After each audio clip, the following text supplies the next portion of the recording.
آج ہمارے ہاں ممبر پہ اس مولوی کو کامیاب سمجھا جاتا ہے جو جذباتی تقریریں کر رہا ہو. جو کیا کر رہا ہو؟ لوگ کہتے ہیں حق پرست آدمی ہے, حق بیان کرنے میں کسی سے ڈرتا نہیں ہے. یہ نہیں دیکھتے کہ اس کے حق بیان کرنے سے رزلٹ کیا نکل رہا ہے, اس کے حق بیان کرنے سے رزلٹ کیا نکل رہا ہے. تو ہر جگہ ایسا ہی ہے, ممبر کے بھی یہی ہے, کوئی وزارت کے عہدے پر ہو وہاں بھی یہی ہے, کوئی صحافی ہو وہاں بھی یہی ہے, جو منہ میں آیا کیا کر دیا, پارسل کر دیا. تو یہ نہیں ہے, ہمارے نبی کی سیرت یہ نہیں ہے. کہاں کیا بولنا ہے, کتنا بولنا ہے, ایک ایک چیز. یہ جو قرآن کہتا ہے لَقَدْ كَانَ لَكُمْ فِي رَسُولِ اللَّهِ أُسْوَةٌ حَسَنَةٌ, تمہارے لیے تمہارے نبی کی سیرت میں بہترین نمونہ ہے. یہ ہر چیز میں ہے بہترین نمونہ. صلح حدیبیہ کے موقع پہ نبی صلی اللہ علیہ وسلم نے حکم دیا سب لوگ سر کے بال کاٹ لیں, احرام سے باہر نکل جائیں. صحابہ پہ یہ حکم بہت شاق گزرا کہ ہم مشرکین کے دباؤ میں آئیں اور احرام باندھ کے عمرہ کیے بغیر احرام کھول لیں, مشرکین سے ڈر کے, یہ نہیں ہو سکتا. ہمارے نبی نے صحابہ پہ فتویٰ بولو نہیں لگایا کہ میں نبی ہو کے تمہیں کہہ رہا ہوں, تم میرے سے بھی 2 ہاتھ آگے نکل گئے. کوئی ایسے جذباتی اسٹیٹمنٹ نہیں, میں حکم دے رہا ہوں اور سر کے بال صاف کرو اور تم مجھ سے بھی, تم تو دائرہ اسلام سے کیا ہو. جو نبی کی موجودگی میں نبی کے حکم کی مخالفت کرے تو بظاہر تو ایسا ہی لگتا ہے وہ دائرہ اسلام سے کیا ہے, گویا وہ یہ بتانا چاہ رہا ہے کہ آپ سے زیادہ کون اچھا سمجھتا ہے, ہم زیادہ صحیح سمجھتے. حضرت عمر بھی بال کاٹنے کے لیے تیار سوائے حضرت ابو بکر کے, سارے کیا ہیں, کوئی بھی نہیں سر منڈانے کے لیے تیار. تبھی جو صحابہ کے خلاف ہے نا وہ اس حدیث سے صحابہ پہ کیا کرتے ہیں, طنز. لیکن نبی طنز بولو نہیں کر, کیوں؟ نبی میں تحمل ہے. نبی دیکھ رہے ہیں کہ یہ میرے حکم کی مخالفت تو ہے مگر اس مخالفت کی بیس میرا انکار نہیں ہے, غیرت ہے. یہ سمجھ رہے ہیں میرے بارے میں کہ شاید میں ان کی رعایت میں مشرکین سے دب گیا ہوں, ان کے خیال میں تو ہم دبنے والے لوگ نہیں ہیں, ہم تو کٹنے والے لوگ ہیں. فوراً فتویٰ نہیں لگایا. آج دیندار لوگ کتنی جلدی کسی پہ گستاخی کا فتویٰ لگا دیتے ہیں. کیسے گستاخیوں کے فتوے, کیسے فوراً جو ہے نا دائرہ اسلام سے خارج ہونے کے فتوے, اس کا رزلٹ کیا نکل رہا ہے, اس کا نتیجہ کیا نکل رہا ہے, کچھ بھی نہیں دیکھا جا رہا. ہمارے نبی نے یہ کام نہیں کیا. کتنا آپ نے سوچا ہوگا نا میں کہہ رہا ہوں, لیکن صحابہ نے نہیں کیا. پھر آپ نے اپنی زوجہ سے مشورہ لیا کیا کروں بھائی, انہوں نے کہا یا رسول اللہ آپ کہیں نہیں, آپ سب کے سامنے اپنا سر منڈوا لیں. جب صحابہ دیکھیں گے نا نبی نے سر منڈوا لیا ہے, پھر کسی میں ہمت نہیں ہوگی کہ بھائی جو کام نبی کر چکے ہیں تو ہم کیسے پیچھے رہ جائیں. نبی نے اب کہنے کے بجائے کیا کیا, مشورہ لیا اور سر منڈوا لیا. صحابہ نے بھی سب نے کیا کیا, سر منڈوا لیا. کوئی جذباتی ہمارے جیسا لیڈر ہوتا تو فوراً کیا کرتا ہے, ابے یہ تو بندے ہی ٹھیک نہیں ہے. یہ بندے کیا ہیں, یہ 1400 کی جو جماعت ہے نا, بندے کیا ہیں, مجھے پارٹی میں بندہ ٹھیک ایک بھی نہیں ملا. یہی ہوتا ہے نا, گھروں میں بھی تو یہی ہوتا ہے نا. باپ بھی ایسے ہی بیٹوں کے ساتھ کر رہا ہوتا ہے, بیٹے ابا کے ساتھ ایسے ہی کر رہا, ابا ہی ٹھیک نہیں ہے ہمارا, ٹھیک ہے ابا ہی کیا ہے, ابا ہی ٹھیک نہیں ہے ہمارا, بھائی ٹھیک نہیں ہے ہمارا, بہن ٹھیک نہیں ہے ہماری. ظرف چھوٹے ہو گئے ہیں, ہر بات کو غلط نیگیٹو لے کے جانا. تو میں کہتا ہوں اگر کوئی سیرت پراپر طریقے سے پڑھے, خدا کی قسم سیرت میں اس کو ایسا کچھ ملے گا کہ اس سے بہتر زندگی دنیا میں. عمران خان جو ایک بات کہتا تھا نا, بھلے بھائی آپ عمران خان کو گالیاں دو لیکن جو اچھی بات ہے منہ سے پھوٹنے دیا کرو, اتنا نہیں میرے خلاف فتوی بازی شروع کر دیا کرو. عمران خان جو کہتا تھا نا ایک بات, بھلے یہودی ایجنٹ ہے لیکن ایک بات صحیح کہتا تھا, ہوگا میں نہیں کہہ رہا یہودی ایجنٹ ہے, جو کہہ رہے ہیں ان کی رائے میں اگر مان بھی لیا جائے, بات یہ بہرحال اس نے صحیح کی تھی کہ ہمارے ہاں انگریزوں میں جو لیڈرشپ ہے نا ان کو تو پڑھا جاتا ہے. عمران خان یہ کہتا تھا کہ اگر محمد صلی اللہ علیہ وسلم کو ہماری یونیورسٹیوں میں پڑھا دیا جائے تو ہمیں گوروں سے لیڈرشپ کی ورکشاپوں کی ضرورت اور ان سے ہمیں گائیڈنس کی ضرورت نہیں رہے گی. یہ تو گراؤنڈ ریئلٹی ہے. دیکھو ایک آدمی تمہیں بتا رہا ہے کہ ایسے بزنس کرو گے کروڑ روپے کما لو گے, دوسرا کہتا ہے تو نے کیوں نہیں کما لیے, دوسرا کہتا ہے تو نے کیوں نہیں کما لیے. تو بتاؤ یہ کامیاب گائیڈ کرنے والا ہے یہ؟ اب کوئی اس کی بات کو مانے گا؟ بھائی اگر یہ اتنا بہترین طریقہ ہے, تیرے پاس تو پیسے بھی تو کما لینا, کیوں نہیں کمائے تو نے؟ ایک آدمی کہتا ہے یہ چیز کھانے سے اتنی طاقت آتی ہے, تو تو کھا رہا ہے, تیرے میں کیوں نہیں آئی؟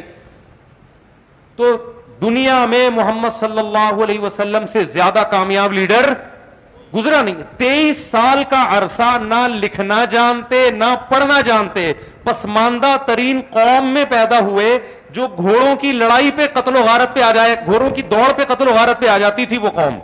اس کا گھوڑا آگے نکل گیا تو قتل کر دیا اس کو غیرت میں.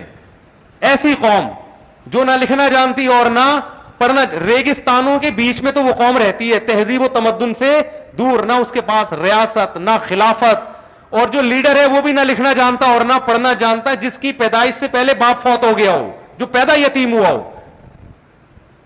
23 سال کے عرصے میں اگر یہاں بیٹھا ہوں تو یہ کس کا کمال ہے؟ محمد صلی اللہ علیہ وسلم کا.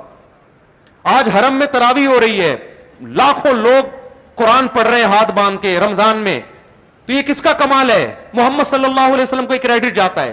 آج ہم نہاتے ہیں, صاف کپڑے پہنتے ہیں, پوری دنیا میں صرف مسلمان ہیں جو استنجا کر کے پانی استعمال کرتے ہیں. یہاں تک کہ وہ جو شاور جو واش روم میں لگتا ہے اس کو لوگوں نے نام مسلم شاور کا دے دیا. میرے گھر والے مجھے کہنے لگے مسلم شاور لگا دیں, ہمارے تو لوٹا سسٹم چل رہا ہے نا. گھر والوں نے کہا مسلم شاور, میں نے کہا کہ ہندو شاور بھی ہوتا ہے کیا؟ غیر مسلم عیسائی دیوبندی بریلوی ان میں بھی ہوتے ہیں کیا؟ پھر تحقیقی پتا چلا جی یہ لفظ کہاں سے آیا ہے, یورپ سے, کیونکہ شاور کون استعمال کرتا ہے؟ تو یہ کس نے سکھایا ہے؟ اس یتیم نے جو نہ لکھنا جانتا تھا اور نہ پڑھنا. ہم کتے بلی نہیں کھاتے, ہم خنزیر نہیں کھاتے, ہم مردار نہیں کھاتے. یہ تہذیب ہمیں کس نے سکھائی ہے؟ دنیا میں تقریباً 1 ارب سے زیادہ انسان ہیں جو کتے بلی نہیں کھاتے. ان کو یہ تہذیب کس نے سکھائی؟ اس یتیم نے 23 سال میں سکھا دی. نہیں آئی میرا خیال ہے بات. تو آپ سے زیادہ کامیاب لیڈر کون ہو؟ ہم اگر اپنی بیویوں سے وفا کرتے, ہم میں زنا نہیں ہے, ساری زندگی عورت کے خرچے اٹھاتے, انگریز نہیں اٹھاتا, انگریز نہیں اٹھاتا. ہندوؤں میں بھی اب بیوی خود کما رہی ہے, میاں خود مسلمانوں کا فیملی سسٹم اب تک دنیا میں سب سے زیادہ مضبوط ہے. تو یہ گائیڈ کس نے کیا ہمیں؟ یہ 23 سال میں نبی صلی اللہ علیہ وسلم سکھا کے گئے ہم کو. اتنا بڑا انقلاب پوری. پھر یہ تو خلافت تو اب ختم ہوئی ہے 1920 میں جا کر, دنیا پہ حکومتیں ہم نے کی. آپ ذرا خلافت عثمانیہ جو ترکوں کی خلافت تھی اس کے تحت کتنے کنٹریز آتے تھے, ذرا آپ گوگل پہ لکھ کے سرچ کریں, آپ کے ہوش اڑ جائیں گے. بوسنیا ہمارے ہاتھ میں, تنزانیہ ہمارا تھا, مکہ مدینہ ارض حجاز ہمارا, کتنے سارے کنٹریز ہیں, رشیا کی تمام ریاستیں ہمارے تلوار کے نیچے تھیں. تو یہ کانفیڈنس پوری دنیا سے لڑنے کا, تلوار کے زیر کرنے کا, اور پھر دنیا کو عدل سے بھرنے کا, یہ سارا, اور اتنے دیر تک اثرات رہے ہیں. خلافتیں تو اب جا کے ختم ہوئی ہیں, ریاستیں اب بھی باقی ہیں چھوٹی چھوٹی, اور اس کے اثرات کیسے. میرے بھائی دنیا میں محمد صلی اللہ علیہ وسلم سے بڑا کامیاب لیڈر کوئی بھی نہیں. اتنے ایفیکٹو, اتنے مؤثر, اور جس طرح آپ کی تعلیمات محفوظ ہیں ایسے کسی لیڈر کی تعلیمات محفوظ نہیں. بخاری اٹھا کے دیکھو, مسلم اٹھا کے دیکھو, سنن نسائی اٹھا کے دیکھو, ترمذی اٹھا کے دیکھو, ایک ایک چیز کی سند, حدثنی فلان قال حدثنی فلان قال حدثنی فلان. امام بخاری کہتے ہیں مجھ سے فلاں نے بیان کیا, مجھ سے فلاں نے, مجھ سے فلاں نے, مجھ سے فلاں نے, اور وہ فلاں فلاں کرتے کرتے عبداللہ بن مسعود اور کہتے ہیں محمد صلی اللہ علیہ وسلم نے یہ فرمایا. وہ 2 لفظ فرمائے ہوں گے. تو لیڈر نے ان کو تیار کر دیا کہ میری بات کی تمہاری نظر میں اتنی ویلیو ہونی چاہیے کہ اس بات کو سندوں کے ساتھ تم نے قیامت تک محفوظ کرنا ہے. میری زبان سے نکلا ہوا جملہ ہلکا نہیں ہے. یہ جو موٹیویشن دی, اپنی ویلیو منوائی, یہ ویلیو منوانا کتنا مشکل کام تھا بھائی. اس زمانے میں ریکارڈنگ سسٹم نہیں تھا, ویڈیو کیمرے نہیں تھے, آڈیو ریکارڈنگ نہیں تھی. کیسی ریکارڈنگ کا انتظام کیا؟ ایسی ریکارڈنگ کہ اس زمانے میں دنیا کی جتنی تہذیب یافتہ قومیں تھیں کسی قول کی حفاظت کا ایسا انتظام نہیں ہوا ہے جیسا محمد صلی اللہ علیہ وسلم کے اقوال کی حفاظت کا انتظام ہو. خیر یہ الگ ٹاپک ہے. تو اس لیے محمد صلی اللہ علیہ وسلم جو لیڈر تھے نا, تو آپ کے لیڈر میں ہمیں برداشت بھی ملتی ہے, گراؤنڈ ریئلٹی کو دیکھ کر فیصلہ کرنا بھی ملتا ہے. تو آج مسلمان نہ سیرت کو سیرت کے طریقے سے پڑھتا ہے, نہ سمجھتا ہے, اور نہ اس کو فالو کرتا ہے. آج کا مسلمان جذباتی تقریروں کا, یوٹیوب کا, فیس بکیوں کے کمنٹس کرنے والوں کا, اور یہ جو صحافی لفافے لے کے بیٹھے ہوئے ہیں ان کو سن کے ایک رائے قائم کرتا ہے, اور پھر اس رائے کو ساری دنیا پہ تھوپتا ہے اور کہتا ہے انقلاب آئے گا. تو اس مکھنچو کو سننے سے آئے گا. سمجھ میں آ رہی ہے بات؟ تو خلاصہ یہی نکلا میرے بھائی کہ جب بھی کچھ فیصلہ کریں، ایک تو جب بھی کوئی اسٹیٹمنٹ دینا اس کے ماہرین سے رابطہ کریں. ادھر ادھر جانے کی کوشش، یہ قرآن کا حکم ہے جو میں نے آیت پڑھی تھی، اس کے ماہرین سے رابطہ کریں. کوئی کہتا ہے سپریم کورٹ نے یہ فیصلہ کیا، آپ سپریم کورٹ سے رابطہ کرنے کی کوشش کریں، بھائی کیا بھی ہے کہ نہیں کیا. ٹھیک ہے نا. کوئی کہتا ہے یہ فوج کا کام ہے سارا، یہ 2 نمبری فوج کر رہی ہے، ہو سکتا ہے کر رہی ہو، فوجیوں سے سلام دعا ہے، ذرا ان سے رابطہ کریں آپ یار اوپر تک کسی طرح. اور اگر آپ کا رابطہ نہیں ہو سکتا تو آپ بولو بھائی مجھے پتا، بولو مجھے نہیں پتا، مجھے کیا پتا یار، میرے تو رابطے نہیں ہے، میں نہیں فیصلہ کر سکتا. اگر آپ کا خیال ہے یہ فلانے نے کیا ہے تو فلانے سے رابطہ ہے، یا اس کے اڑوس پڑوس سے ہے تو ٹھیک ہے، نہیں ہے تو میرے بھائی چپ کی ٹیپ منہ پہ لگا لو. آپ بولو ہمیں نہیں پتا، لیکن موت آتی ہے یہ کہتے ہوئے کہ مجھے معلوم نہیں. کیونکہ اگر میں نے کہہ دیا مجھے نہیں پتا، لوگ کہیں گے سالے جب تجھے کچھ پتہ ہی نہیں ہے تو یہاں بیٹھا ہوا کیوں ہے، دفعہ ہو یہاں سے. تو نہیں پتا بھائی، یہ علم ہے. اللہ تعالیٰ ہمیں سمجھنے کی عمل کی توفیق عطا فرمائے. 2 فرق کرنے ہیں، اسباب اختیار کرنے ہیں، نظر کس پہ رکھنی ہے. ہاں تو میں یہ دوسرا فرق بتا رہا تھا، نظر گورا اسباب پہ رکھتا ہے، ہم کس پہ رکھتے ہیں؟ اللہ پہ. اسباب اختیار کریں گے، ہوگا وہ جو کون چاہے گا؟ اللہ چاہے گا. ہم کیا کر رہے ہیں؟ اسباب کو ہٹا کے اللہ پہ کہہ رہے ہیں کہ ہوگا وہ جو کون چاہے گا؟ اللہ چاہے گا. تو اللہ کہیں گے پھر وہی چاہوں گا جو تو چاہ رہا ہے، تیری حرکتوں سے جو لگ رہا ہے نا جو تو چاہ رہا ہے، تو میں بھی کیا چاہوں گا؟